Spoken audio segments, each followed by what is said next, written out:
Taib. Bismillahirrahmanirrahim. Assalamualaikum warahmatullahi wabarakatuh. Alhamdulillahi wassalatu wassalamu ala rasulillah. Hayakumullah wa bayakum wa saddadanillah wa iyyakum alal khairi wal huda mahyina. Wa as'aluhu bimannihi wa karamihi ayyaj'alani wa iyyakum min ahlil ilmi wal qur'ani tadabbura wa fikha innahu ala kulli syai'in qadir wa bil ijabati jadir.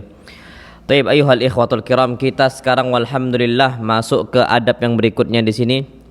Ini adalah adab kita di masjid atau hendak ke masjid. Taib, masya Allah. Pertama disebutkan di sini disebutkan oleh Syekh ad-du'a'u athna adz-dzahabi ilal masjid. Ada doa besar yang kita ini dianjurkan untuk meminta kepada Allah Subhanahu wa taala agar kita dimudahkan ke masjid. Doanya lumayan panjang, cuman kalau bisa dihafalkan. Pun kalau nggak hafal, Pak, ana minta tolong kita itu bisa baca lewat HP. Insya Allah kan ada banyak aplikasinya. Dan setahu ana ada aplikasi masya Allah bagus sekali. Apa doanya? Lihat dicek di Google, di Play Store itu ada aplikasi apa doanya. Nah, itu bagus untuk kita miliki, untuk kita download dan sebagainya. Taib. Doa ini berangkat ke masjid itu disebutkan oleh para ulama adalah doa pembantu kita untuk memudahkan langkah-langkah kaki kita ke masjid. Disebutkan oleh Ibnu Abbas. Ibnu Abbas berkata, "Kana Rasulullah sallallahu alaihi wasallam idza kharaja ila shalah." Nabi sallallahu alaihi wasallam kalau berangkat salat ke masjid, dan kita tahu salatnya Nabi SAW enggak pernah di rumah, enggak pernah sama sekali di rumah. Beliau sallallahu alaihi wasallam selalu berangkat ke mana? Masjid jamaah, kecuali salat apa? Sunnah. Taib, apa kata Ibnu Abbas? Nabi SAW ketika berangkat ke masjid untuk sholat, beliau meminta kepada Allah. Dan ini seharusnya seorang muslim juga minta sama Allah. Apa doanya? Allahumma ja'al fi qalbi nura. Yang pertama adalah, ya Allah, jadikanlah cahaya di dalam hati saya. Masya Allah. Minta apa? Cahaya. Kenapa, Pak? Masya Allah. Wallahi sebenarnya ada rahasianya kenapa kita minta cahaya kepada Allah di dalam hati kita. Karena orang-orang yang malas berangkat ke masjid itu bukan orang yang buta. Tapi apa yang buta? Hatinya. Sebagaimana yang Allah Subhanahu wa taala firmankan, "Innaha la ta'mal absar." Sesungguhnya matanya umat Islam itu tidak buta, kata Allah. Walakin ta'mal qulubul lati fis sudur. Tapi yang buta adalah hati-hati mereka yang ada letak di dada mereka. Masya Allah. Jadi nas'alullah as-salamata wal afiyah. Kenapa kita itu penting untuk meminta kemudahan agar kita bisa berangkat ke masjid? Ya karena memang enggak semua orang Allah kasih taufik bisa berangkat ke masjid.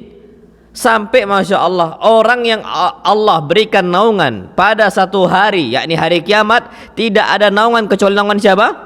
Allah. Salah satunya masya Allah adalah warajulun qalbuhu mu'allakun bil masajid. Satu orang yang mana dia ini hatinya terpaut di masjid.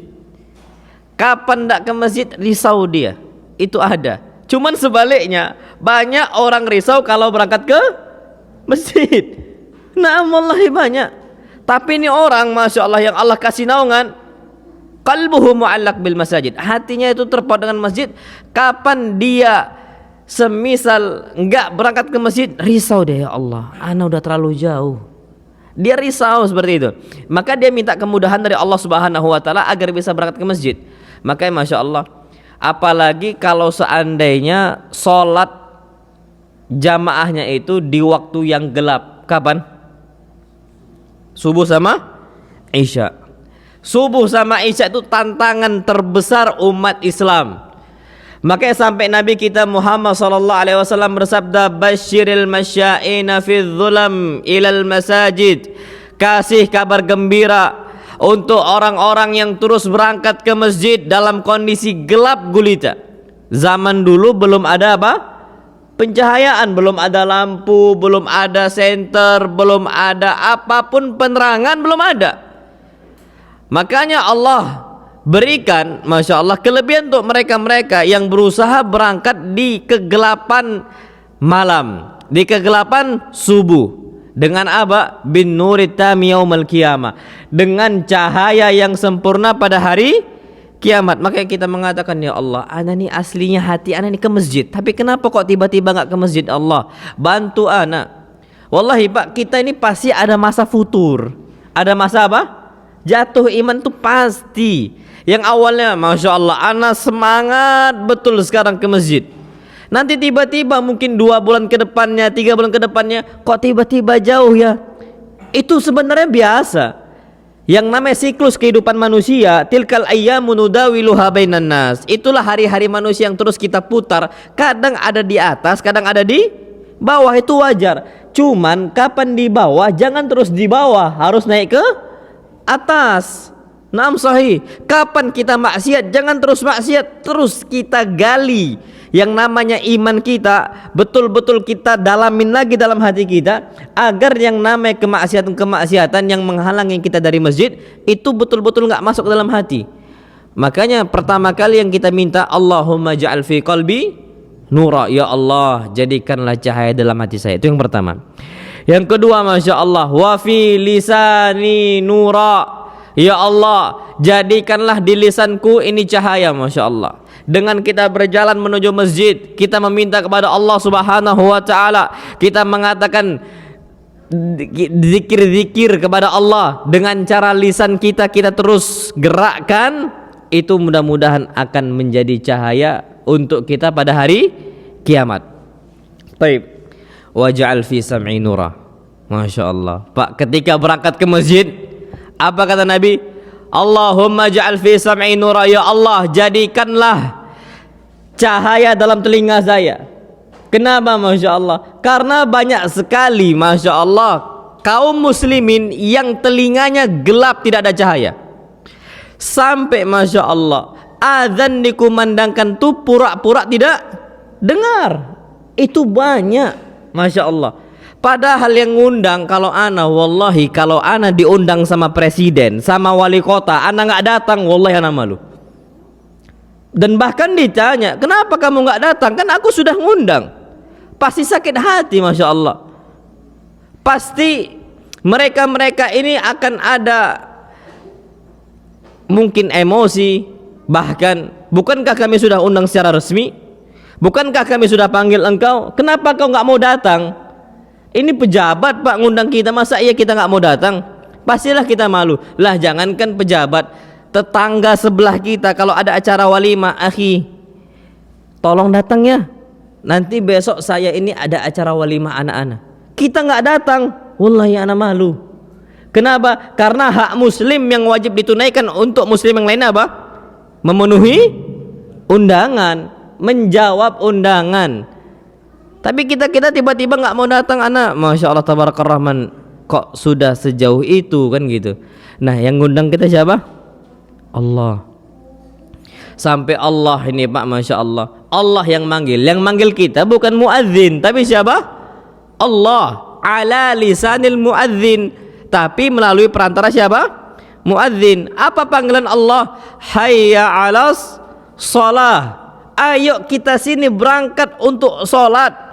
Masya Allah, seluruh umat Islam nih muadzinnya udah manggil semuanya, hayya alas shalah, ayo sholat, tunaikan sholat. Ini panggilan siapa? Allah. Sampai panggilan hayya alas shalah diucapkan tuh 2 kali. Masya Allah. Dan Allah bukan cuman manggil untuk sholat, manggil kita untuk mendapatkan keuntungan besar dari kehidupan dunia. Hayya alal falah, ayo dapat sini keuntungan besar dari dunia kalian. Pak, Masya Allah, kalau ada undangan bagi-bagi sembako, rame nggak orang ngantri? Rame, Masya Allah. Sahih. Ada pembagian sembako, beras berapa kilo, minyak semisal berapa liter dan sebagainya, itu ngantri panjangnya Masya Allah. Tapi Allah yang memiliki lillahi mulkus samawati wal ard, Allah memiliki langit dan bumi, ternyata kita pura-pura nggak dengar panggilan Allah. Kemana kita mau pergi? Kemanapun Masya Allah berangkat kita ke sana dengar azan, ke sana dengar azan, ke sana dengar azan.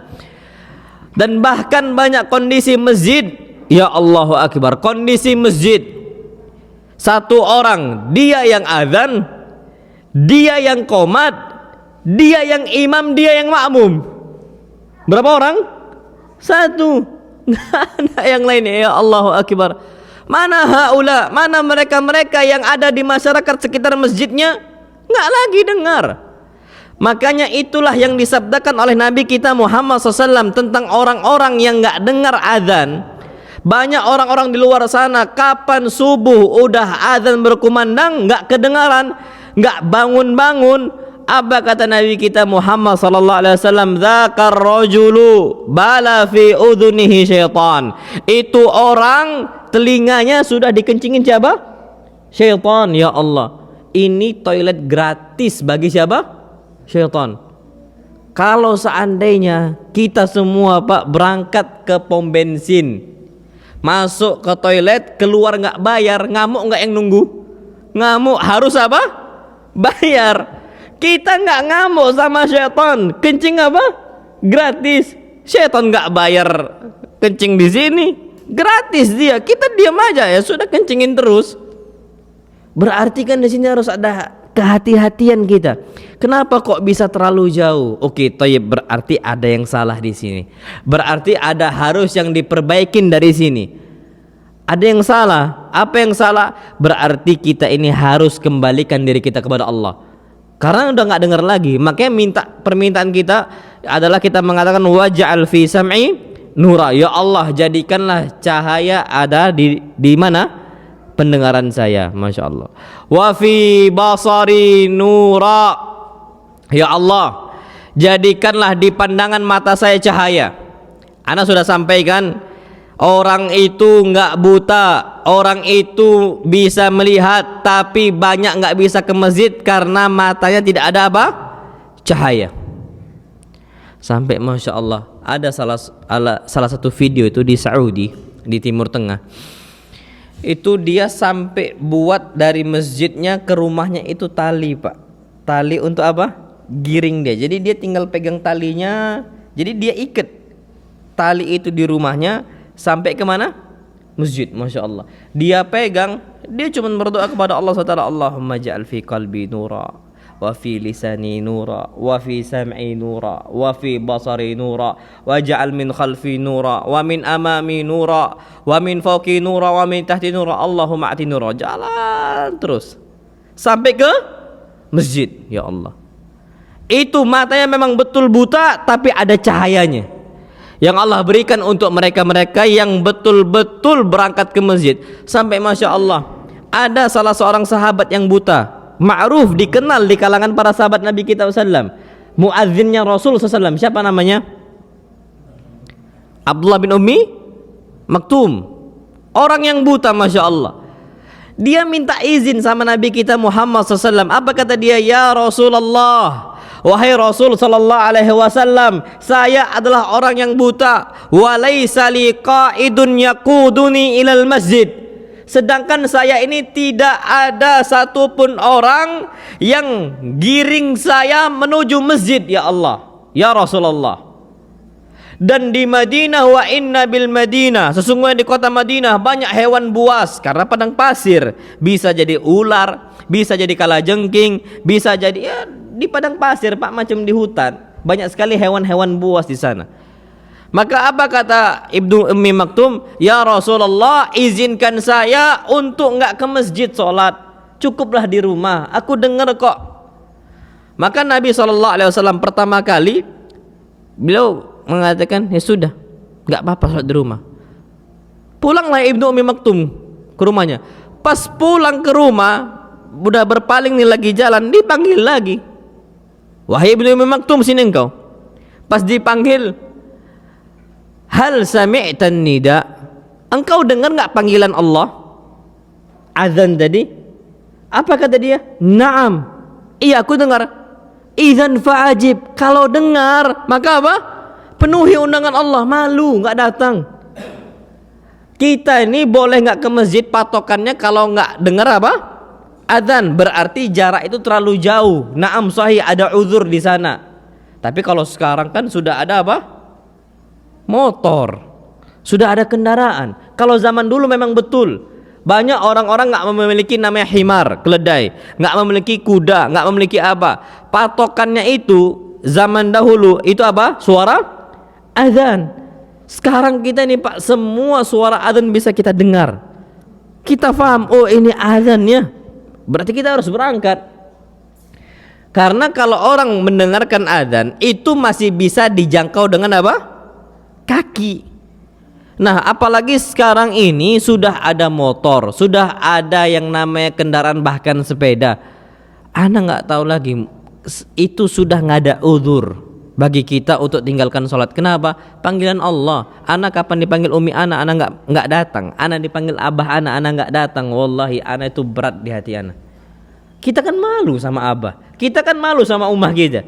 Ini siapa yang manggil? Pencipta kita yang ngasih rezeki dari sejak kita dijanin, yang ngasih rezeki sejak kita bayi. Yang ngurusin kita itu bukan orang tua aslinya ya. Yang paling besar perhatiannya, yang paling besar rahmatnya, kasih sayangnya untuk kita sejak kita janin bukan orang tua. Siapa? Allah. Orang tua mana bisa ngasih gizi untuk kita ketika kita janin? Enggak. Yang ngasih siapa? Allah Subhanahu wa ta'ala. Allah berikan air susu ibu. Apakah semua para ibu-ibu di atas muka bumi ini mereka buat sendiri air susu ibu itu? Atau yang nyiptakan Allah? Allah Subhanahu wa ta'ala. Mereka banyak yang ngeluh, ya Allah sekarang susu formula itu mahal ya, Masya Allah. Susu formula itu tinggi harganya. Naam sahih. Kita berangkat sekarang ke market manapun cari susu yang paling mahal. Kalau mau dibandingkan dengan ASI, gak bakal mengalahkan ASI. Siapa yang ciptakan? Allah. Syuf, rahmat Allah tuh luas. Allah yang ngasih anak makan, Allah yang ngasih anak rezeki, Allah yang ngasih anak kelapangan hidup. Kita nih semua kalau bukan karena Allah, kita nggak bakal bisa sampai di sini. Kita nggak akan bisa sampai di titik ini, dan kita nggak akan bisa mendapatkan upah setiap bulannya seperti sekarang kalau bukan karena izin siapa? Allah Subhanahu wa ta'ala. Berarti harus ada yang kita renungi. Masa iya Allah sudah ngasih nikmat kita yang banyak untuk kita, ternyata kita kufuri? Fabi ayyi ala'i rabbikuma tukadziban. Nikmat apa lagi? Nikmat Allah mana lagi yang kau dustakan? Kenapa? Sampai Allah ingatkan kepada kita semua, fadhkuru ala Allah. Kalian tuh ingat terus nikmat Allah. Wala ta'thaw fil ardi mufsidin. Jangan berbuat kerusakan di atas muka bumi. Dengan cara apa? Membangkang terhadap perintah Allah dan merusak yang namanya semua hal di atas muka bumi. Sekarang nih Pak, banyak hal-hal yang rusak di muka bumi ini sebabnya ketika mereka tidak lagi sholat. Seakan-akan mereka nggak memiliki agama lagi. Seakan-akan mereka ini nggak memiliki Tuhan lagi. Nggak ada peraturan. Hidup seperti itu saja. Makanya di sini diingatkan dari doa ini, kita kan sadar bahwasanya kita ini butuh cahaya dalam pandangan mata kita. Jadi nggak ada alasan di situ. Masya Allah. Waj'al min khalfi nura. Ya Allah, jadikanlah cahaya di belakang saya, di depan saya, di kanan saya, di kiri saya, atas saya, bawah saya. Apa kata Nabi kita sallam? Allahumma a'tini nura. Ya Allah, kasihlah semua jiwa dan raga saya cahaya untuknya. Jadi kita ini butuh apa? Cahaya. Nah, jadi sini ya Pak, ana tuh sarankan antum download tadi, atau ada satu kitab kecil namanya itu Hisnul Muslim. Setahu ana sudah diterjemahkan Pak, Hisnul Muslim karangan Syekh Sa'ad ibn Wahab Al-Qahtani, dan buku itu sudah dicetak sampai puluhan juta. Dan beliau memang nggak ngambil keuntungan, nggak ada royaltinya. Syekh Wahab ibn Sa'ad Al-Qahtani udah meninggal beliau, rahimahullah, dari Mesir, ulama besar dari Mesir, udah meninggal beliau. Itu Pak bukunya, Masya Allah. Anda nggak tahu apa sir, apa rahasia dibalik tersebarnya kitab beliau. Kata para ulama, memang beliau sendiri ngomong, apakah ketika ditanya ya, apakah kau mengambil royalti dari cetakan tadi? Tidak, saya berikan itu wakaf untuk kaum muslimin. Yang saya harapkan pahala upah dari siapa? Allah Subhanahu wa taala. Ada Hisnul Muslim kecil tuh Pak. Kalau ana tuh ada dari dulu buku Hisnul Muslim sehari-hari lengkap, tapi ulai lengkap. Itu ana jadi itu saku dia ana letakkan di sini, dan itu memang kita santri dituntut untuk ngafal Hisnul Muslim dulu ketika kami mondok. Jadi memang betul-betul dihafal doa-doa itu. Dari awal kita bangun sampai tidur lagi itu semua ada. Masya Allah doanya. Nah, itu memang penting. Nah, kalau sekarang kita nggak tahu bukunya dijual di mana dan sebagainya, sebenarnya banyak dijual kalau di marketplace itu kan insya Allah banyak. Cuman kalau antum mau nggak ribet, mau sekalian bawa HP, kan biasanya HP kan dibawa kemana-mana. Tadi apa doanya? Kalau nggak salah ana tuh aplikasi logonya warna biru kalau nggak salah ana. Nah, itu dia apa doanya. Itu lengkap juga sama. Itu aplikasinya dari Ufit, itu dari Ufit yang di Jogja itu. Wallahu alam bishawab. Nah, taib itu adab yang pertama, kita jangan tinggalkan doa berangkat ke masjid karena kita butuh doa itu. Taib yang kedua, masya Allah, al-masyu ila shalah, jalan menuju salat bisakinatin wa waqar, dengan kondisi tenang dan tidak gerusah-gerusuh. Banyak orang kapan dia itu berangkat ke masjid lari untuk ngejar apa rakaat imam, biar nggak ketinggalan takbirnya imam banyak. Masya Allah, sudah qomat baru buru-buru. Itu ada kondisi beberapa orang seperti itu. Taib, telat sedikit nggak apa-apa. Kenapa jangan terburu-buru? Ada nanti hikmahnya besar. Disebutkan oleh Nabi kita Muhammad sallallahu alaihi wasallam, beliau bersabda, "Idza uqimatis shalah," kalau salat sudah dikumandangkan iqamatnya, "fala ta'tuha wa antum tas'aun," janganlah kalian mendatangi kondisi ke masjid dalam kondisi kita berlari. Jangan. Kenapa? Kalau seandainya kita ini dalam kondisi berlari sampai masuk shaf, yang ada kita nggak khusyuk mendengarkan bacaan imam, kita tuh malah fokusnya dalam masalah nafas kita ya mau habis, jantungnya jedap-jedup, nggak bisa dikontrol. Ini kasusnya. Makanya kita ini diperintahkan untuk tidaklah lari. Maka apa kata Nabi kita Muhammad SAW? Wa'tuha wa antum tamshun, kalian datang dalam kondisi kalian cukup jalan ke masjid. Wa alaikumus sakinah, jalannya pun tenang, nggak usah jalan ngebut-ngebut tuh, nggak usah, tenang seperti kalian biasa jalan biasa pada wajarnya.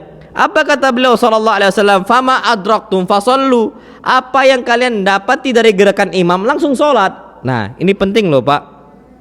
Karena banyak orang-orang ketika mendapati imam sedang sujud, dia ngapain? Nunggu imam sampai apa? Berdiri. Ini salah Pak. Kita masuk ke masjid, oh imam itu sedang apa? Sujud. Ya sudahlah, nunggu dulu sampai berdiri. Ini enggak benar. Kenapa? Karena perintah Nabi kita Muhammad SAW, fama adraktum, apa yang kalian dapati dari gerakan imam, fasallu, maka langsung sholat. Ikuti apa? Imam. Jangan ditunggu. Apa kata Nabi kita SAW? Wa ma fatakum fa'atimmu, nanti apa yang tertinggal tinggal disempurnakan. Kalau seandainya kita datang nih sholat maghrib, kalau seandainya kita dapat imam di rakaat terakhir dalam kondisi sujud, ya berarti kita langsung sujud. Kalau rakaat kedua langsung sujud juga, berarti kalau imam di rakaat kedua kita tambahkan lagi, berarti masya Allah 2 rakaatnya. Kenapa ini? Agar kita tidak terburu-buru. Jadi ada orang nggak mau ketinggalan langsung lari, itu nggak usah. Mending kita sempurnakan nanti di akhir dengan cara qadha rakaat yang ketinggalan. Nah, itu kata para ulama. Jadi kesalahan itu jangan sampai ditunggu Pak, jangan. Malah justru kita menyelisih imam. Innama ju'ilal imamu liyu'tamma bihi, imam dijadikan pemimpin salat untuk apa? Liyu'tamma bihi, untuk diikuti. Fala takhtalifu alaih, jangan kalian menyelisih imam dengan cara apa? Mendahului imam sama apa? Terlalu telat dibandingkan gerakan imam, itu nggak boleh juga. Ada kondisi orang masya Allah imam Sudah Allahu Akbar ruku, dia tunggu, masih berdiri. Nanti imam udah sami Allahu liman hamidah, dia baru apa? Ruku. Ini nggak boleh ini. Karena imam dijadikan imam untuk diikuti, gerakannya itu diikuti, tapi imam duluan yang gerak. Tapi langsung Allahu Akbar. Semisal Allahu Akbar, semisal ruku Allahu Akbar, langsung Allahu Akbar. Sami Allah liman hamidah, sami Allah liman hamidah. Jadi jangan sampai ditunggu lama. Ini perintah Nabi kita Muhammad sallallahu alaihi wasallam. Nah, itu yang perlu kita perhatikan. Baik. Kemudian adab yang berikutnya ketiga di sini adalah ad-du'a inda dukhulil masjid wa indal khuruji minhu. Berdoa ketika masuk masjid dan keluar dari masjid. Masya Allah. Dan Pak, doa ini Masya Allah Tabarakar Rahman, ada satu hal besar yang dapat kita ambil dari doa masuk masjid sama doa keluar masjid. Taib. Kalau kita masuk masjid, apa doanya? Allahumma ftahli abwaba rahmatik. Itu yang paling ringkas. Allahumma ftahli abwaba rahmatik, ya Allah, aku meminta kepada Engkau pintu-pintu rahmat Engkau. Kalau keluar dari masjid, apa kita bilang kepada Allah? Kita ucapkan Allahumma inni as'aluka min fadlik, ya Allah, aku meminta kepada Engkau rahmat, keutamaan Engkau yang luas. Apa kata para ulama?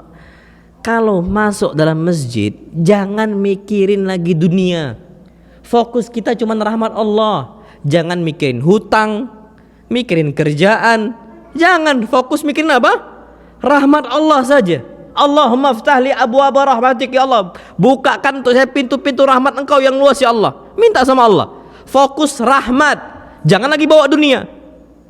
Jangan lagi ingat dunia, apalagi ingat ayam goreng. Kalau kapan dah zuhur bertepatan waktu makan, ya Allah, ini wangi nih udah masakannya dan sebagainya. Jangan lagi dibayangkan dengan dunia. Cuman rahmat Allah, ya Allah, ana berdosa, ya Allah. Ya Allah, ana ini banyak sekali kekurangannya terhadap hak-hak Engkau, ya Allah. Itu fokus kita. Taib, kalau sudah keluar, maka apa? Baru minta ke Allah. Allahumma inni as'aluka min fadlik.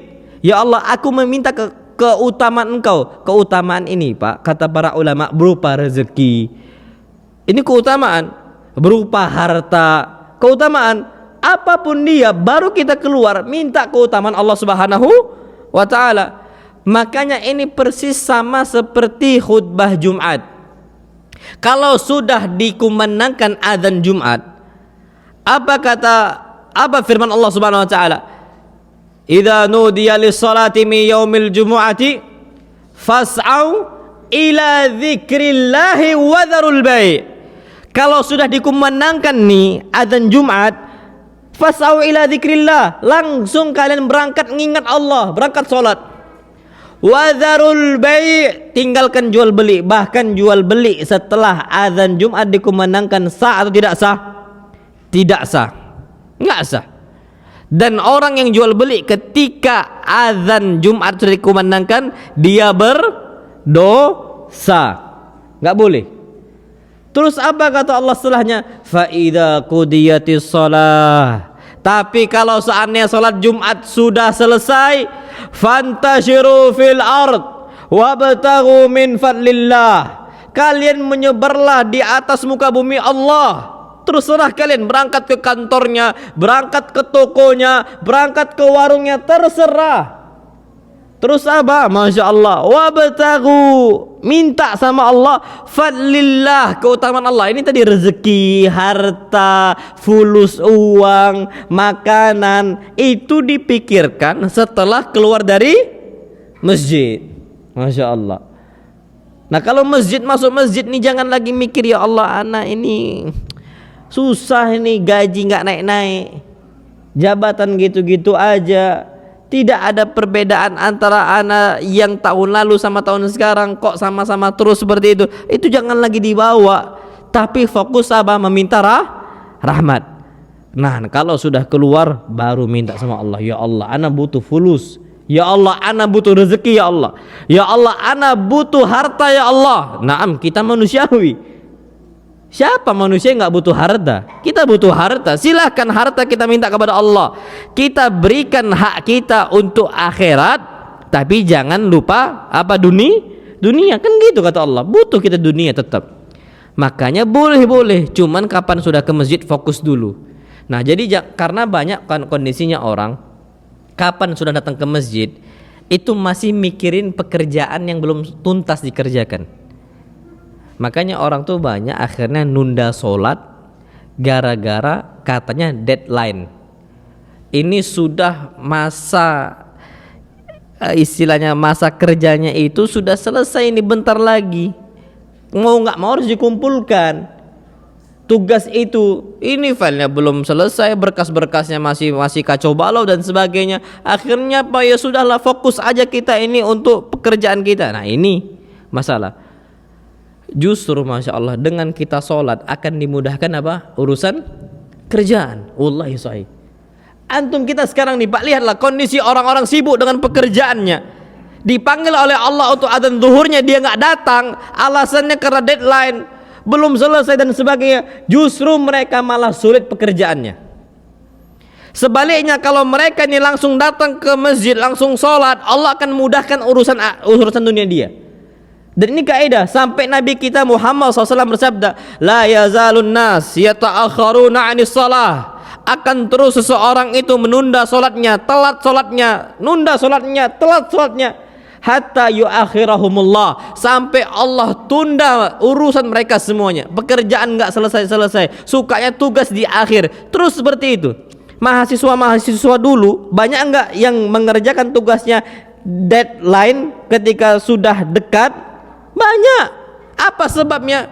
Pak, Masya Allah, kalau orang sudah nggak perhatian dengan sholatnya, yang lain juga nggak akan perhatian. Sampai apa kata Umar bin Khattab radhiyallahu ta'ala anhu, idza ra'aita ar-rajula yudayyi'u fi salatihi fa'lam annahu fi ghairiha ashadda tat'i'a. Kalau engkau melihat seseorang yang mana sholatnya itu dia remehkan, dia nantikan, ketahuilah nanti urusan selain sholat dia akan tunda-tunda. Kita kalau mau nyari pegawai, kita kalau mau nyari bawahan, lihat sholatnya. Kapan dia jaga sholatnya? Ana yakin kalau sholat mereka jaga, kerjaan mereka akan jaga juga. Tapi kalau saatnya sholatnya mereka sudah malas, yang mana itu panggilan Allah, apalagi panggilan kita. Kita minta sama dia, dia bakal remehkan panggilan kita. Kita memerintahkan dia, dia akan remehkan perintah kita. Kenapa? Perintah Allah pun dia nggak tunaikan, permintaan Allah pun dia nggak kasih haknya. Apalagi siapa? Kita manusia. Kalau sama Allah nggak takut, apalagi sama yang lain. Makanya kita harus rubah pola hidup Pak. Oke, taib ya Allah. Anak sekarang udah mau berubah nih ya Allah. Mulai hari ini ya Allah, anak kapan udah adzan gampangkan ya Allah, mudahkan anak untuk berangkat ke masjid.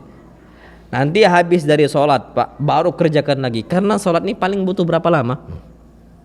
10 menit paling. Apalagi sekarang kondisi masyarakat kaum muslimin, jedahnya itu pun gak terlalu lama, 5 menit selesai. Anggaplah sholatnya pun 10 menit, berarti mentok-mentoknya 15 menit. Dari waktu 24 jam kita, 15 menit tunaikan untuk Allah. Sebentar saja kok. Nanti habis itu baru kita tunaikan lagi untuk dunia kita. Kita tunaikan lagi untuk kebutuhan nafkah kita, untuk kebutuhan maisha kita. Itu seperti itu. Nah, makanya kita minta kepada Allah Subhanahu wa taala. Jadi meminta kepada Allah, Allah maftah li abwaab rahmatik, itu agar kita memang fokus minta rahmat. Terus nanti yang kedua, kapan udah keluar kita mengatakan Allahumma inni as'aluka min fadlik, karena kita memang minta apa? Keutamaan rezeki dari Allah Subhanahu wa taala. Nah, wallahu alam bissawab. Baik, kemudian yang keempat, yustahabbu, disunnahkan. Ini pendapat beliau sunnah dan ana condong kepada seperti itu. Naam, sunnah. Apa itu yang disunnahkan? Ada tahiyatul masjid. Melaksanakan salat tahiyatul masjid. Wallahu alam, tahiyatul masjid memang perintah Nabi, cuman perintahnya enggak sampai derajat wajib. Tapi apa sunnah. Kenapa nanti kita sebutkan? Jadi sebelum kita itu duduk ketika masuk masjid, kita disunnahkan sebelum duduk melaksanakan sholat berapa rakaat? 2 rakaat. Adzan? Masya Allah. Nanti kita lanjutkan ba'dal Isya. Nanti Anda nggak akan lama Pak, insya Allah sampai jam 8 kita selesai. Mungkin Isya pun habis Isya sedikit, nanti kita lanjutkan dengan tanya apa? Saya jawab. Yang jelas jam 8 selesai kita insya Allah. Nah, wallahu a'lam bishawab. Assalamualaikum warahmatullahi wabarakatuh. Biasanya sampai jam berapa kajian kita ini? Oh, setengah 9. Oh, boleh setengah 9. Oh, boleh. Oh, gitu. Anak kira sampai jam 8 terakhir. Nah, assalamualaikum warahmatullahi wabarakatuh. Taib. Bismillahirrahmanirrahim. Assalamualaikum warahmatullahi wabarakatuh. Alhamdulillahi wassalatu wassalamu ala Rasulillah. Kita lanjutkan kajian kita kembali.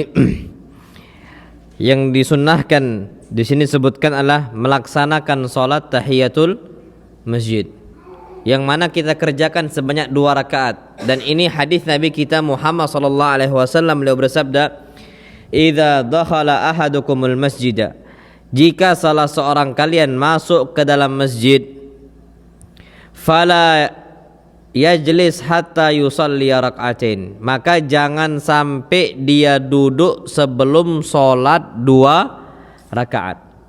Jadi kita ngasih persembahan kita, peribadatan kita untuk Allah Subhanahu wa taala karena kita menghormati ini rumah Allah. Karena rumah masing-masing orang itu ada peraturannya. Kita masuk rumah Pak Wali Kota, ada istilahnya peraturan-peraturan yang harus kita laksanakan, A, B, C, dan D. Kita masuk ke tempat ini, ke tempat itu ada mereka ini ya rulesnya gitu loh. Jangan sampai kita langgar dan kita nggak memperhatikan peraturan yang telah mereka buat. Ini juga sama, rumah Allah ini juga ada apa? Peraturannya. Di antara peraturannya adalah kita melaksanakan sholat tahiyatul masjid. Sampai pernah Nabi kita Muhammad sallallahu alaihi wasallam ketika berkhutbah Jumat, Nabi sallallahu alaihi wasallam mendapati seseorang masuk ke dalam masjid, tiba-tiba langsung apa? Duduk. Nabi SAW mengatakan, "Ya fulan, wahai fulan, engkau sudah sholat belum 2 rakaat?" "La ya Rasulullah." Rasul sampai ngajak jamaah apa?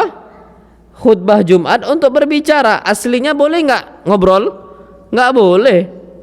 Cuman memang Nabi SAW itu memerintahkan, saking kita itu diperintahkannya untuk melaksanakan sholat tahiyatul masjid. Sampai Nabi tanya, "Engkau udah belum sholat tahiyatul masjid?" "Belum ya Rasulullah." Apa kata Nabi SAW? "Kum fasholli rak'atain." Kalau begitu bangun engkau tegak, sholatlah 2 rakaat. Berarti ini kan diperintahkan oleh Nabi kita Muhammad SAW. Cuman apakah itu wajib? Maka wallahu alam nggak wajib. Kenapa? Karena yang wajib itu dari ibadah sholat cuma 5 waktu saja. Apa hadisnya? Datanglah seorang Arab Badui kepada Nabi kita Muhammad SAW. Apa kata beliau? Syuf, Masya Allah. Arab Badui mengatakan, "Ya Rasulullah, wahai Rasulullah SAW, madza alayya minas salawat?" Apa yang wajib yang wajib saya kerjakan dari sholat yang Allah syariatkan? Maka Nabi SAW mengatakan, "Khamsu salawatin," salat 5 waktu. Ditanya lagi, "Ya Rasulullah, hal alayya ghairuha?" Apakah ada salat wajib lain selain 5 waktu? Nabi SAW mengatakan, "La illa an tatawwa," tidak ada yang selain itu hukumnya sunnah. Termasuk sunnah adalah sholat tahiyatul masjid, karena itu di luar dari sholat 5 waktu. Wallahu alam bishawab. Taib, yang berikutnya, an-nahyu 'anil bai'i wasyira'. Larangan kita ini jual beli di dalam masjid. Ini tempat bukan tempat nyari fulus. Ini tempat bukan nyari keuntungan. Ini tempat bukan untuk maslahat pribadi kita, tapi masjid ini untuk kita mendapatkan pahala dari siapa? Allah SWT. Jangan sampai bawa dunia ke dalam masjid. Jangan sampai bawa dunia ke dalam masjid. Ini cuman untuk perkara akhirat kita saja. Terus gimana kalau seandainya kita ini menggalang dana untuk orang-orang kena musibah di tempat A dan B dan C di masjid, boleh? Boleh. Karena itu bukan untuk kepentingan pribadi, boleh.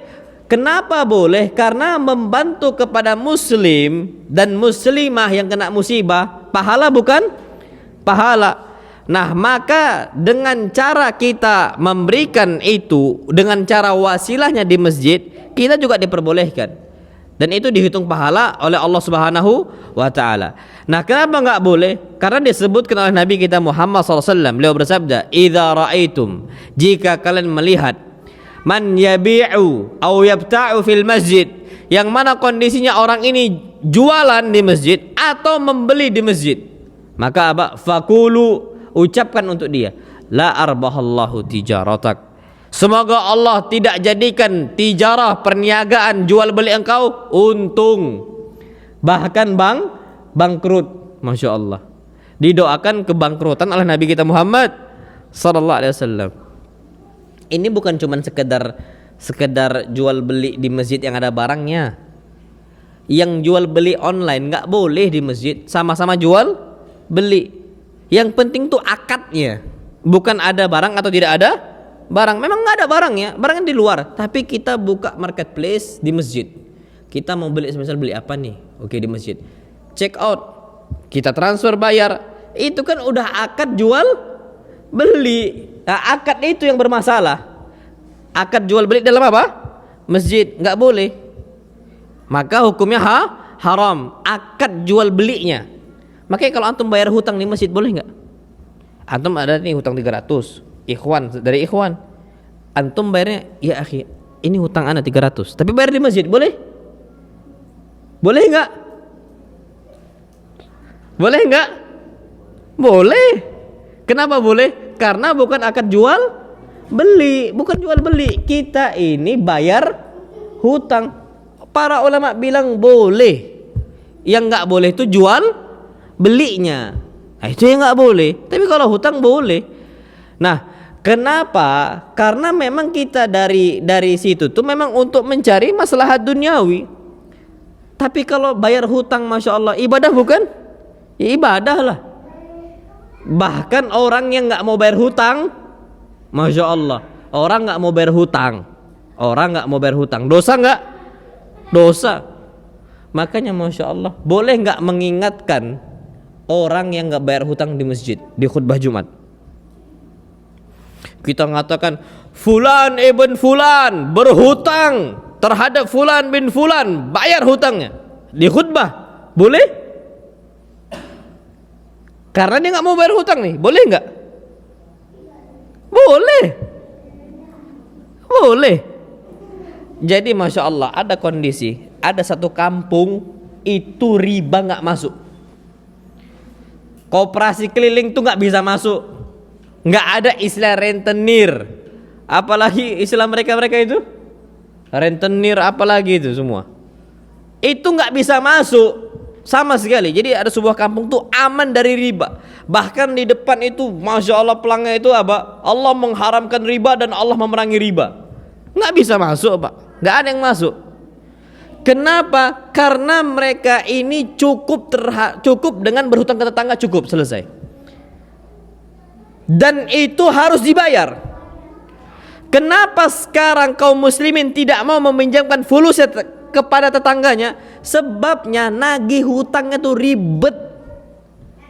Nagih hutangnya itu apa? Berat. Kita minta, ya akhi, antum ada hutang lo sama ana? Ya nanti akhi, ana masih belum bisa. Rupanya dia beli kendaraan baru. Kan ini kan ngawur.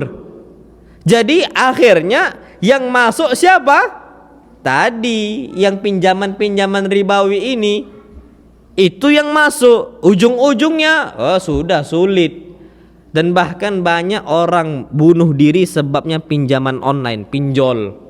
Buka aja di Google. Kenapa? Karena sekarang orang nggak mau minjamkan hartanya dalam bentuk yang syar'i.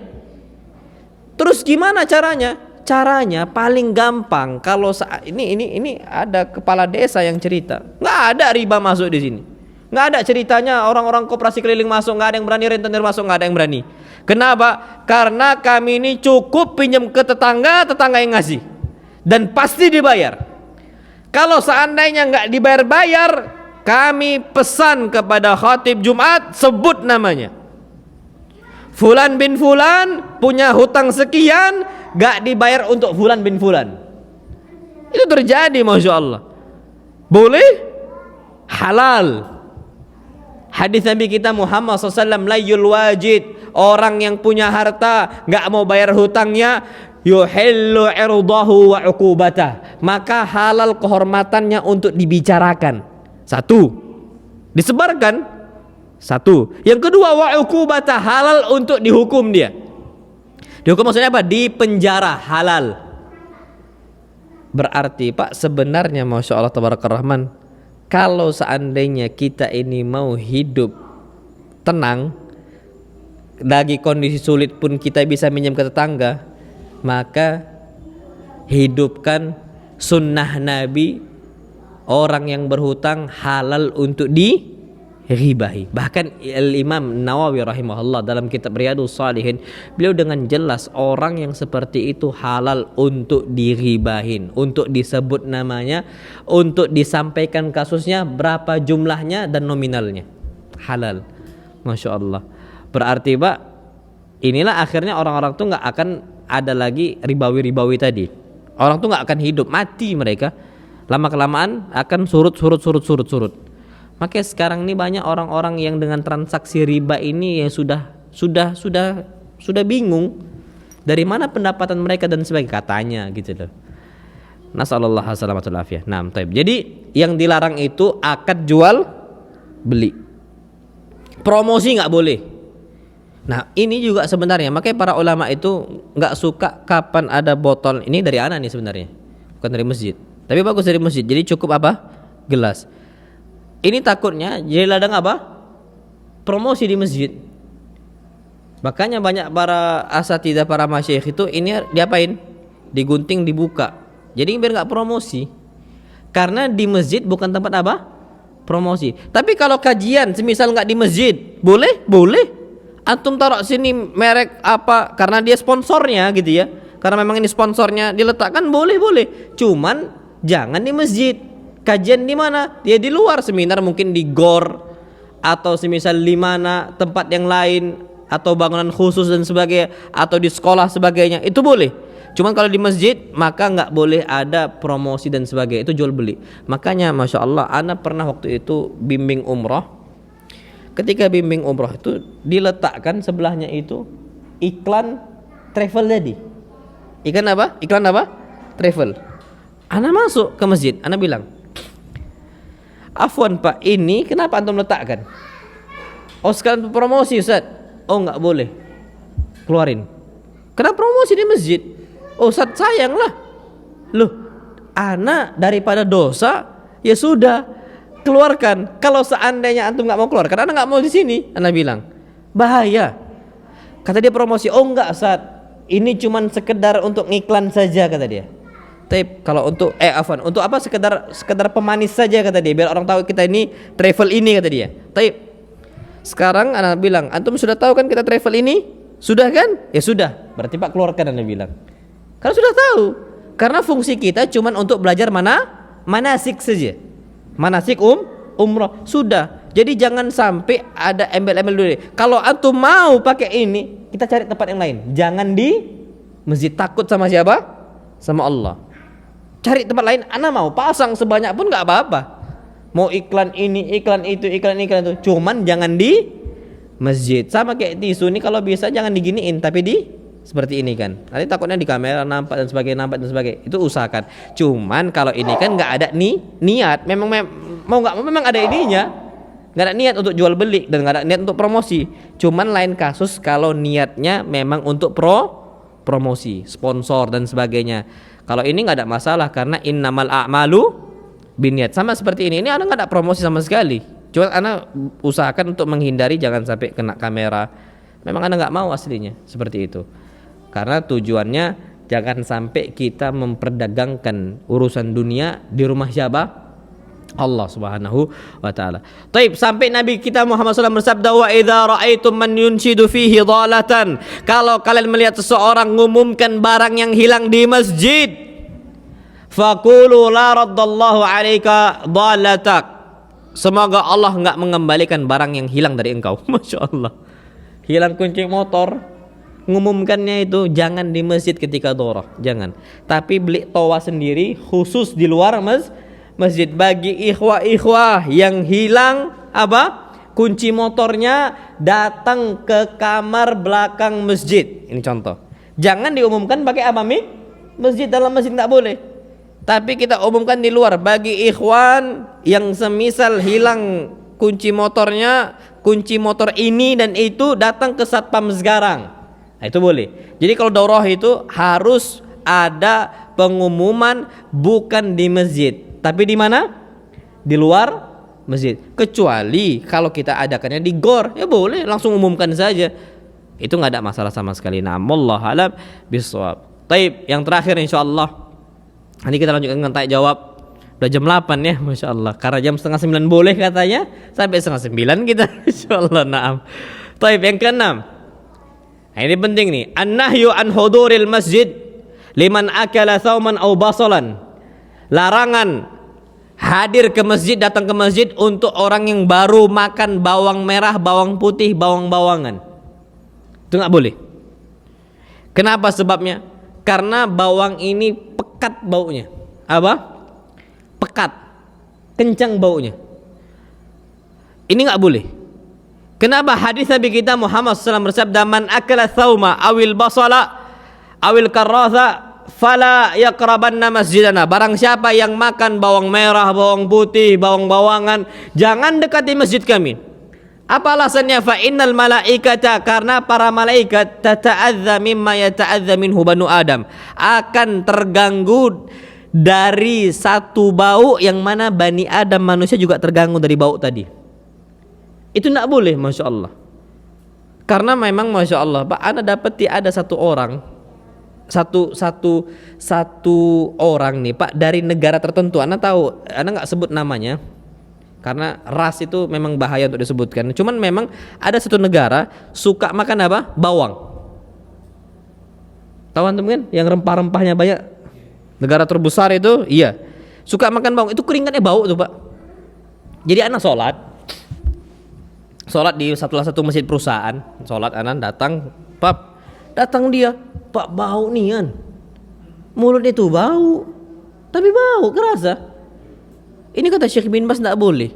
Dia harus sikat apa? Gigi.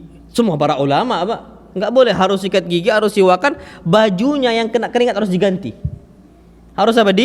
Diganti. Kenapa? Masuk larangan ini. Barang siapa yang makan bawang-bawangan, bawang merah, bawang putih, bawang bombay, bawang apa, terserahlah.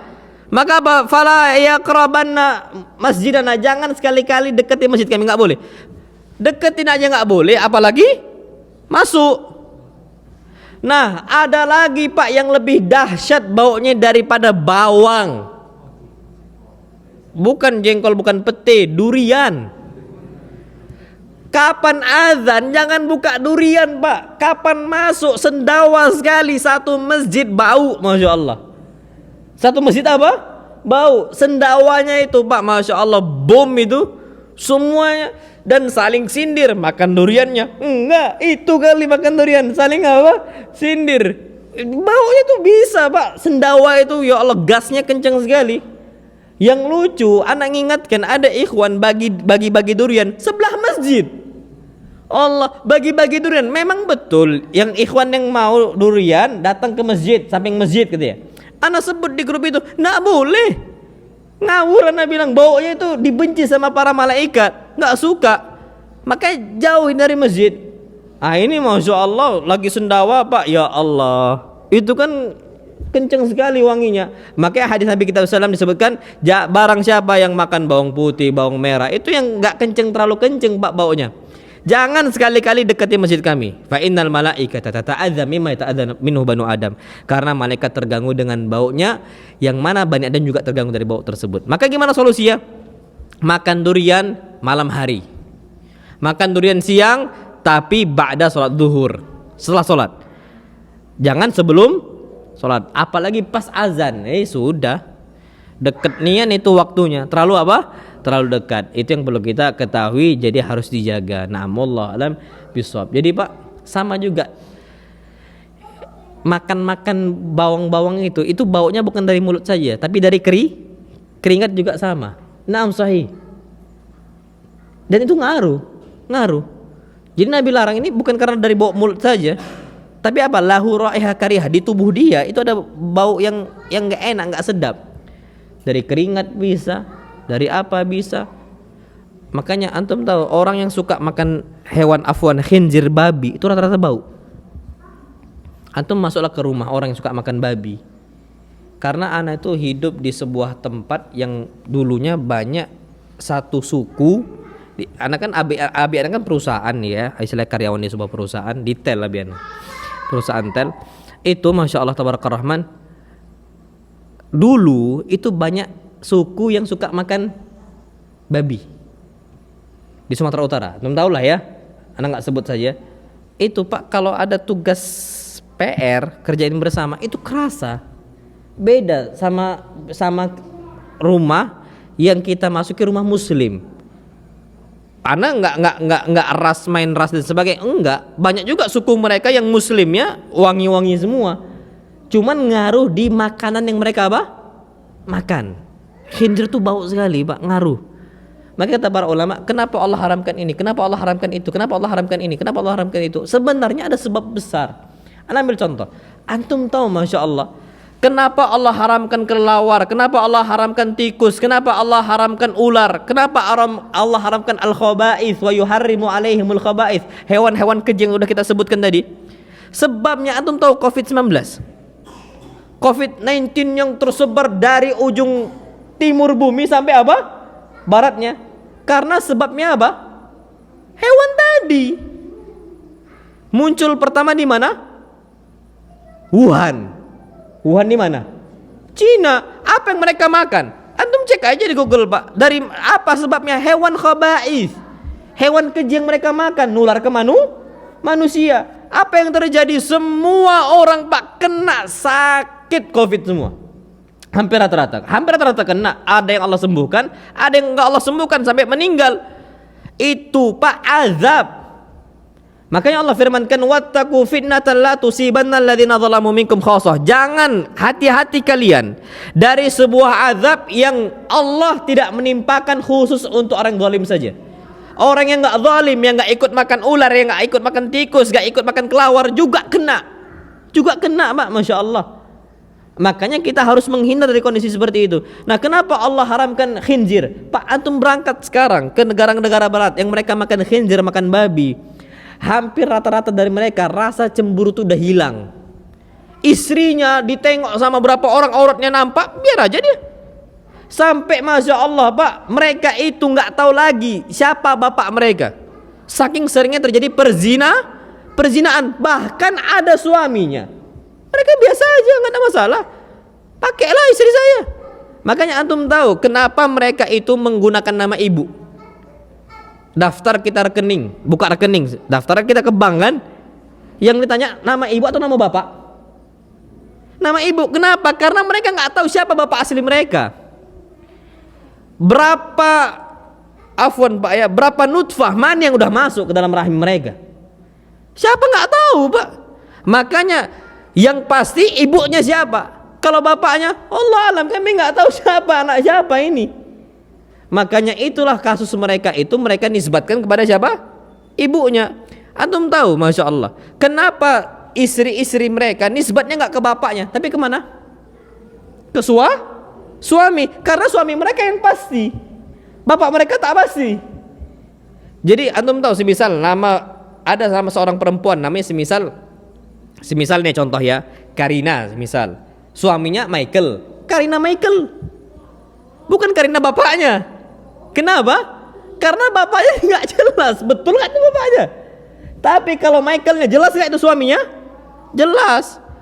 Makanya Islam itu kenapa mengharamkan zina? Sebabnya agar nasab itu terjaga lurus, nggak berubah. Agar nasab itu apa? Terjaga. Kalau umat Islam, Pak, orang nisbatkan kepada selain bapaknya, dosa enggak? Dosa. Sampai Nabi mengatakan manid da'a ila ghairi abihi wa huwa ya'lam fal jannah 'alaiha haram. Barang siapa fal jannah 'alaihi haram, barang siapa yang dia nisbatkan diri dia kepada selain bapaknya, maka dia haram masuk surga. Nah, di sini kita harus tahu di sini. Nah, sebabnya kenapa? Makan babi. Enggak ada lagi cemburu. Antum tahu babi, Masya Allah, satu kandang jantan 10, satu betina. Ada mereka bertengkar? Nggak ada. Coba ayam, satu betina sama jantan, masukkan jantan yang lain, habis tengkar udah. Maka umat Islam gitu juga. Kapan istri digituin, wajar kita marah. Naam sahih, jangan sekali-kali sentuh istri saya. Kenapa? Karena kita makan apa? Ayam. Oh, kalau gitu kita disunahkan makan KFC. Ini ngawur. Ini apa? Ngawur. Nggak ada. Ayam apapun halal dan itu nggak sunnah juga. Tapi Nabi pernah makan ayam, Nabi makan ayam. Tapi Nabi sukanya bukan ayam. Nabi suka kambing. Nah, jadi ala kulli di sini itu ngaruh. Apa yang kita makan tuh ngaruh. Antum tahu kenapa di hutan-hutan sana orang yang beringas? Oh, ada orang asing masuk ke kabilah dia, ke kampung dia, di suku apa gitu ya, Masya Allah, yang terpelosok, yang terpencil, masuklah dia nih. Pak, sekali masuk orang asing, sahab panah itu apa? Siap melesat ke mereka anak panah itu. Sudah dibidik mereka. Jangan gerak. Pak, sadis-sadis mereka. Kenapa mereka sadis-sadis? Apa yang mereka makan? Singa. Apa yang mereka makan? Hewan buas yang bertaring. Akhirnya sikap buas itu ada dalam mereka. Bukankah Nabi kita Muhammad SAW telah mengharamkan hewan bertaring? Naam, sahih. Ibnu Abbas mengatakan naha Rasulullah SAW an kulli dhinabin minas siba. Nabi melarang kita untuk memakan hewan-hewan buas yang memiliki apa? Taring. Tak boleh. Nah, jadi kita perlu tahu apa yang dimakan itu berpengaruh. Sifat berpengaruh, akhlak berpengaruh. Antum tahu, Masya Allah, ada satu kejadian. Ini diceritakan oleh salah seorang syekh. Jadi ada salah satu orang, dia ini kondisinya butuh untuk donor jantung. Jantung itu dia harus butuh dari yang lain. Ternyata Masya Allah, ada yang ngasih jantungnya gitu loh, dengan sukarela karena dia bakal mau meninggal. Disebut oleh salah seorang ulama. Akhirnya dipindahinlah jantungnya. Pak, ketika dipindahin jantungnya, sifatnya berubah 100%. Sifat dia itu berubah 100%, sesuai dengan sifat orang yang pendonor jantung tadi. Ngaruh nggak berarti?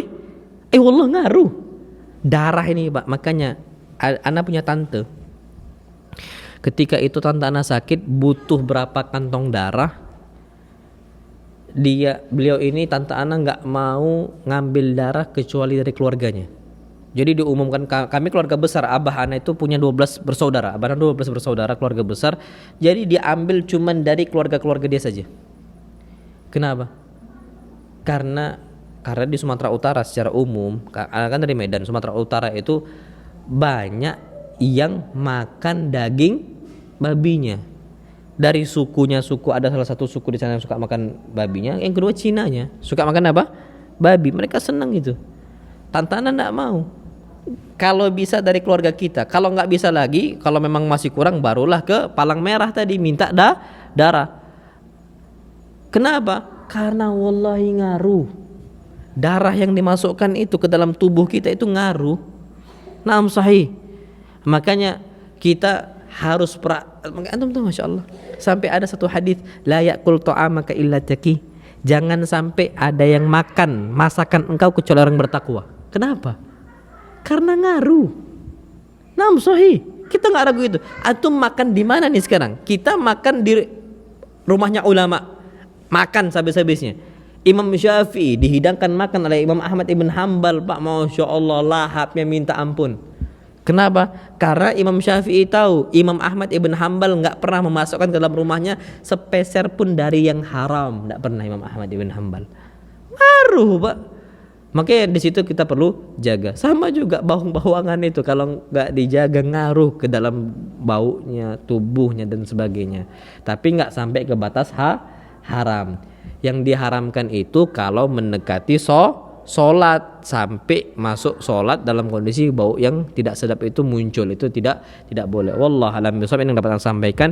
Insyaallah nanti kita lanjutkan dengan poin yang berikutnya. Ini masih banyak poinnya, kita baru bahas 7, 6. Ini ada 12. Insyaallah pada pertemuan berikutnya. Nah, wallahu a'lam bishawab. Kalau ada pertanyaan silahkan Pak, fadhal. Kalau nggak ada makan kita. Oke, kalau ada fadhal. Bismillah. Nah, fadhal Pak. Yang masalah pengumuman di masjid. Naam, sahih. Kita pernah kejadian. Naam. Dulu ada hilang motor. Naam. Berjemaah hilang. Motor saya lah. Iya. Nah, waktu hilang itu dia tidak sempat dapat. Kemudian kan kejar. Saya kembali ke masjid, diumumkan hilang motor, tolong dikejar. Gimana? Diumumkannya di dalam masjid? Tidak boleh. Tidak boleh. Di luar masjid. Harus apa di luar masjid? Disampaikan itu di luar, jangan sampai di dalam. Kenapa? Karena kondisinya banyak ketika dalam masjid itu nanti orang akan bermudah-mudahan mengumumkan barang yang hilang di masjid itu nanti banyak.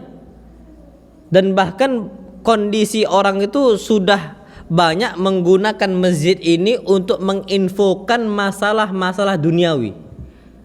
Itu banyak sekali di masjid sekarang digunakan untuk apa? Menginfokan masalah-masalah duniawi. Nanti kita harus rapat masalah kerjaan kita gini. Pakai apa? Semisal untuk masalah mereka perangkat-perangkat desa gitu ya. Tapi pakai apa? Mik masjid. Itu banyak. Nah, itu nanti akan bermudah-mudahan orang seperti itu. Cuman kalau sudah dikunci dari awal, maka insya Allah nggak ada masalah sama sekali. Jadi kalau kasusnya diumumkan di masjid tetap nggak boleh, Pak. Taib, terus gimana kalau seandainya kemarin diumumkan di masjid terus jumpa barangnya, apakah lantas barang jadi haram? Maka jawabannya tidak. Maka jawabannya apa? Tidak, tetap boleh digunakan, nggak ada masalah sama sekali. Wallahu alam bishawab. Jadi seperti itu Pak, tetap nggak boleh. Nah, wallahu alam. Dan kapan itu hilang? Anggaplah hilang. Ya, terus gimana? Kalau nggak kita nggak langsung umumkan di masjid nanti hilang.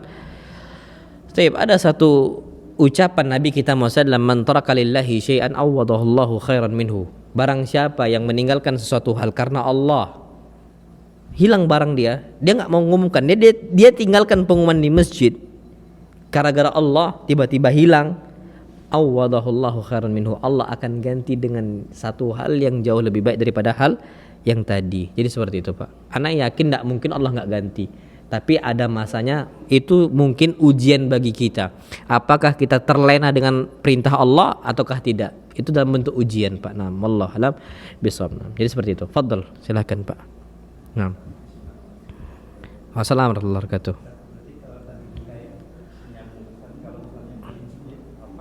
Nah.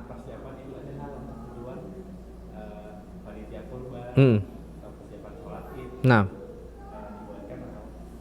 Nah. Nah.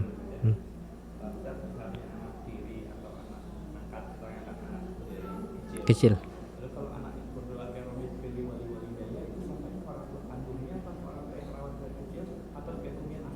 Nah, taib. Yang pertama, boleh nggak kita mengumumkan masalah rapat untuk sholat Idul Adha, Idul Fitr, atau untuk kurban dan sebagainya, penyembelihan? Maka jawabannya boleh. Karena aslinya memang sholat Idul Adha perintah Allah, bukan perintah Allah. Kemudian yang kedua, Idul Fitri juga sama seperti itu. Dan bahkan yang namanya zaman Nabi kita Muhammad SAW, masjid ini jadi kantornya umat Islam. Masjid, kantornya umat Islam. Tapi kantor untuk dakwah dan Islam, bukan kantor duniawi. Karena nggak pernah bahas di dunia di masjid, tapi bahas jihad di mana? Masjid. Pasukannya siapa yang berangkat nanti, siapa panglimanya, dibahas di mana? Masjid. Nah, sahih. Semua hal itu dibahas di masjid. Karena memang dulu belum ada kantor, belum ada sekolah. Sekolah itu belum ada, Pak, sekolah. Jadi kelasnya pun pakai apa, Mas? Masjid. Dan itu terus abror kurun sampai beberapa tahun, generasi ke generasi, masjid ini istilahnya tempat untuk pusatnya umat Islam. Sampai zakat fitr pun dikumpulkan di mana? Di masjid. Dan dibagikan juga ya kepada orang-orang yang berhak, tapi dikumpulkan di awal di masjid. Jadi kantornya. Tapi ini untuk hal-hal yang menjadi perintah Allah Subhanahu wa ta'ala. Di luar itu maka nggak boleh. Nah, itu dia. Jadi itulah rapat boleh karena itu memang perintah Allah Subhanahu wa ta'ala. Kemudian yang kedua, anak angkat. Nah, ini penting. Kalau anak angkat, kita angkat anak dari kecil dan dia mengucapkan Rabbighfirli wa liwalidayya warhamhuma kama rabbayani shaghira, apakah itu akan untuk bapak kandungnya atau bapak angkatnya? Maka jawabannya bapak kandungnya. Kenapa? Karena disebutkan bahwasanya seseorang itu tidak akan bisa membalas jasa ibunya walaupun, Masya Allah, satu erangan kesakitan ketika dia melahirkan kita, nggak bisa balas jasa. Wallahi nggak bisa. Sampai Nabi kita Muhammad SAW ketika itu, Masya Allah, Ibnu Umar juga pernah melihat kondisi orang yang gendong umminya keliling tawaf, Masya Allah. Kalau sekarang kan ada kursi roda, dulu tawaf 7 keliling, Masya Allah. Ternyata itu dalam kondisi dia gendong bapaknya atau ibunya, Masya Allah, gendong ibunya dia berangkat. Dan itu nggak ringan. Tanyakan orang-orang yang hamil. Yang hamil tuh paling berapa kan? Janin itu berapa paling? Bayi paling 3 kilo kan, atau 4 kilo. Ini ibu berapa kilo? Bisa 50 kilo, 60 kilo. Digendong terus sampai 7 kali putaran, Masya Allah. Sampai dia mengatakan, ya Rasulullah, ara'aita anni jazaituha, apakah engkau melihat bahwa saya sudah membalas jasanya? La, tidak, walaupun satu erangan yang dia keluarkan ketika dia melahirkan engkau. Ya gitu, sakit dia kan, itu nggak bisa kita balas jasa walaupun sebesar apapun. Berarti Masya Allah, itu semua adalah hak orang tua kan kandung. Naam, sahih. Terus gimana kalau orang tua angkat kita? Orang tua angkat kita adalah orang tua yang berjasa besar untuk kita, tapi tidak sama seperti orang tua kandung. Pak, Masya Allah, kita punya orang tua kandung dan kita punya orang tua angkat. Dari kecil kita sama orang tua kandung. Dari kecil kita sama orang tua siapa? Angkat. Kita meninggal, kita nggak punya anak, kita nggak punya siapa-siapa, kita cuma punya orang tua kandung sama punya orang tua angkat. Siapa yang berhak dengan harta waris kita? Orang tua angkat yang ngasuh dia udah lama atau orang tua kandung? Orang tua kandung. Sepakat semua para ulama. Orang tua ini nggak dapat, Pak. Dia dapat cuma wasiat saja. Itu pun kalau diwasiatkan sama mayit. Harta saya 1/3 untuk fulan yang telah ngasuh saya dari kecil. Itu wasiat, bukan warisan. Bukan apa? Warisan. Wasiat pun yang paling banyak 1/3 dari harta waris. Watsulusu katsir, dan 1/3 itu udah banyak. Jadi memang nggak bisa kita itu orang tua asuh tuh nggak bakal bisa menggantikan orang tua apa? Kandung tuh nggak bakal bisa.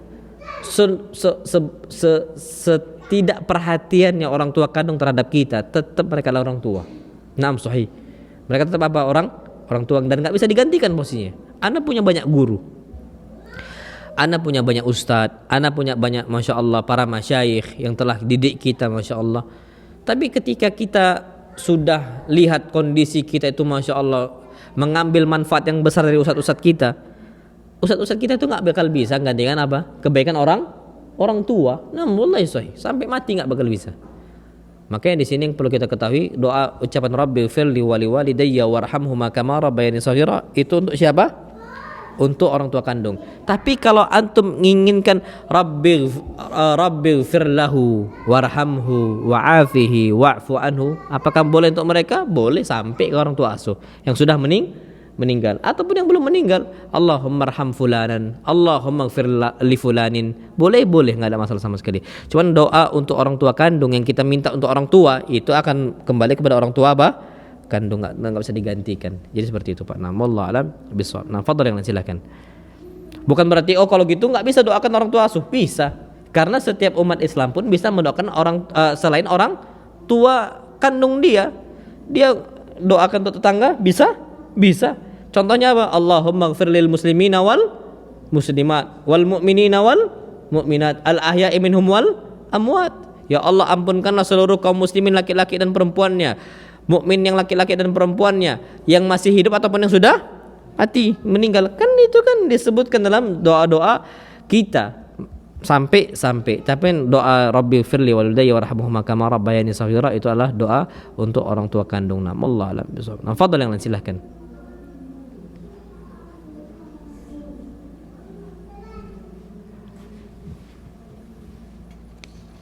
Bismillah.